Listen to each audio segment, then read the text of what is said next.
na bel ki channel so na zo se na bon on ni pa tunin zong banui ka so chom chom la khom bu an ngai ki ta te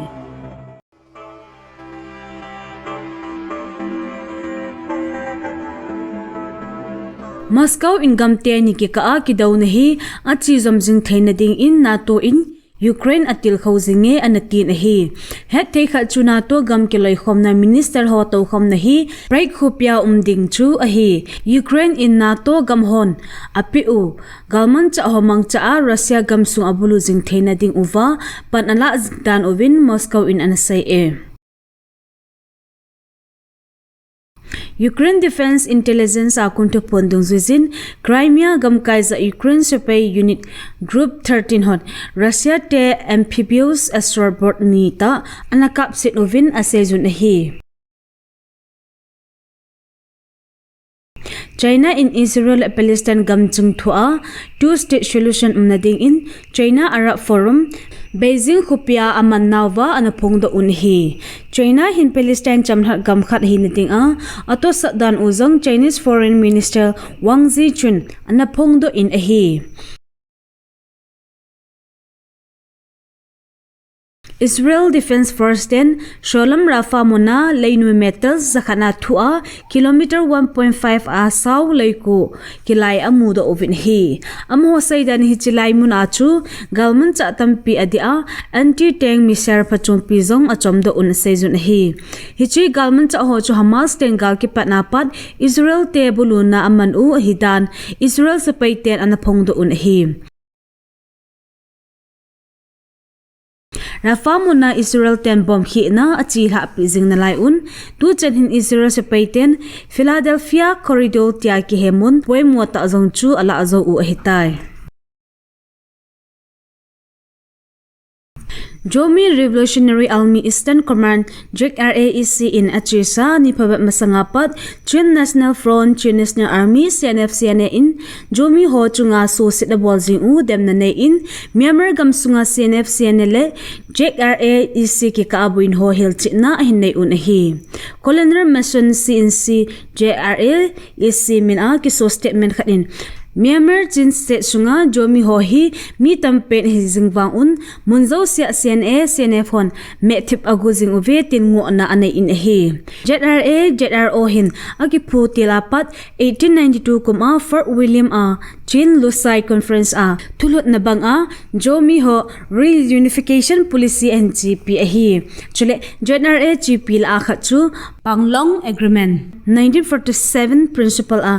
Myanmar a Federal Democracy hing set thaina ding atup hi ZRA in achieve reunification policy hi tun hupum baite lamkaina a Chin reunification movement le laldenga lamkaina a Gradual Mizoram movement to kito a hi ati hichi thiltu mo chi piding a ZRA hi 2013 anaki put do a hi Civil Disobedience Movement CDM le National Unity Government NUG nuya democracy thumna de in Jomi National Volunteer Zone mobilize and ball in a hi chule Jomi Political Coordination Committee Myanmar JPCCM zong and put do un hi JPCCM in Jogam Charter and a same in a political demand to Jomi State khat Myanmar Federal Democracy nuya sim do de hichi Jomi State chu Chin State sa alam gamkai Tunjang Township Chikha Township le Tidim Township homa Chokhathor jaun a Jomi ho chen zo se hop tha de solang pangam gi chu Chin Win badu hi sa ding ti a hi tu hin JPCCM le Jomi in kon USA JIU SA hi Jomi hodinga panlapen in apangjing un a hi ati Myanmar a pro democratic movement Spring Revolution of 2021 chu all in thal choi ho ka kina ana hung so tai ZRA in do the adong in hichi a kunchun Spring Revolution a panla dan ni anachi pi in hi hichi chu CDMA hi thagum panglo non violence a zawding chule Jomi area vembi na ding a thal ki choi ding ti a hi aze chu India zauna democratic gam country ho koi man hang pung ta a pro-democratic movement support bol umlo mainland Myanmar Balman honjo CDM atosapon Myanmar ethnic group lenzep tichu Karan Kachin wa Rakhine hon ama gamsung che kivem pitnovin chule CDM su thalom na ding in military junta in divide and rule achieve in ethnic community hoka kina ana asimjing u hi CNA for hi State Administrative Council SSC military junta ho mancha in ahung pangvin change state sunga nam cheng khong hoka kina ana hin pando ove CNA hon buina ahung se masangun ZRA is hi Myanmar a pro democracy movement a anapang in chule zomi area zomi ho vem in anapang ove ZRA is to SSC apang committee ngo anahi bulabal neilo hi CNA hon anato osial na ding a propaganda asim thu hi tin asai in hi CNA in ZRA is te ate abol poi ati hi thudi lo hi main sim khat ni khu in ZRA is te Mount Carmel came to ate abolvin mitam ta anathi lo ove ZRA is hi state sunga denga drug ki baina promote bola kingu anahi adi lo hi hichimala in Golden Triangle in Humlam ahin no jing hi CNA te hi ati Jokatar Mandalay Lampia drug business ato phanom ziova tu masangze machu CNA in Chin State Salam gamkai a military campaign ahim padu ahi tinzong ZRA is statement jut asai in hi CYML MJP General Headquarter in Chamna amnading a tia thilpa hin gunzong CNA in apompoi tin ngo na abol in hi CNA in jomi ho su gan thaina na to anga wa lo le hitabong na to chu ki mo bet loading a hi tinzong asai in hi General Secretary Committee on Tribal Unity COTU akon thupon ki mudung zui in May ni sim thum 2023 ni kha May te to gal hinezi uwa phaisung infar sunga in le lo thil lo hindal hole Cedar Hills District sunga in le lo ki halha kuki zo te heading in COTU in thupon hinei un hi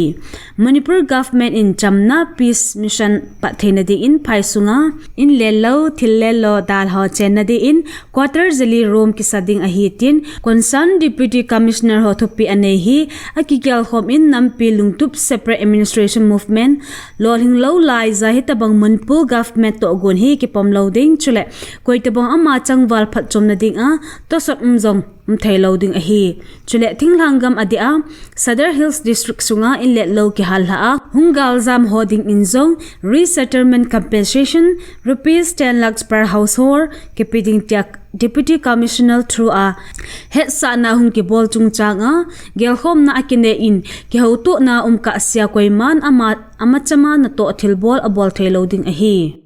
achunga thopon ki bol point te ni hi COTU to ki za man na umlova koiman imacha i bol thailoading win head sa na le thopon hung ki nei in ahi atin thopon chun asai e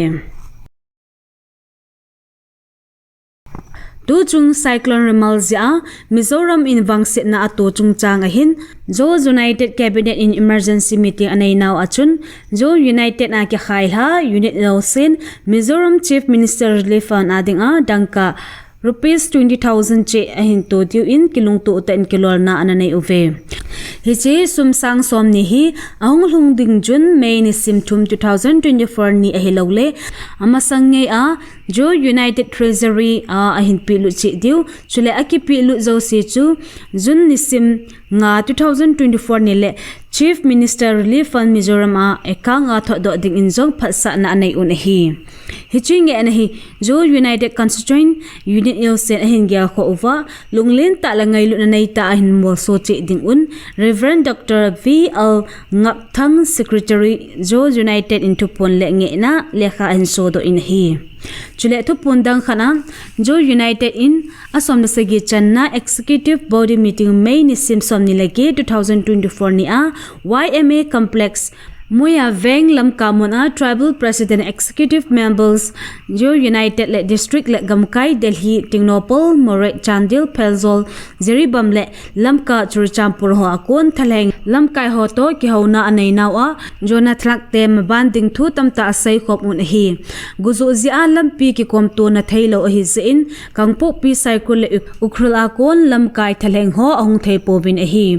ki ho khom na chun jomi kangsher headquarter a chairman tha Vumson nawlang hi Jo United ko convener tha ding in ape penin kilung to te in alheng do un hi aki ho khom na wa hin May ni sim ge 2024 ni a kinup to na bang un ahong khom lam kai hon proposed way forward ahin pi chu utokilan in hi ho chu a sel ha dung zu uba stakeholder MLA SOSO group le NGO coordination Mizoram ho henga hin to di ubin sel ha na nei un hi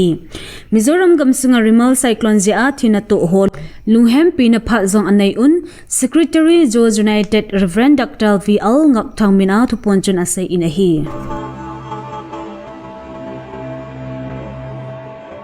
Dunia ding in thuso hi chan in akichai tai thuso tha imu ki ka ovin na bon un mang phalet chibe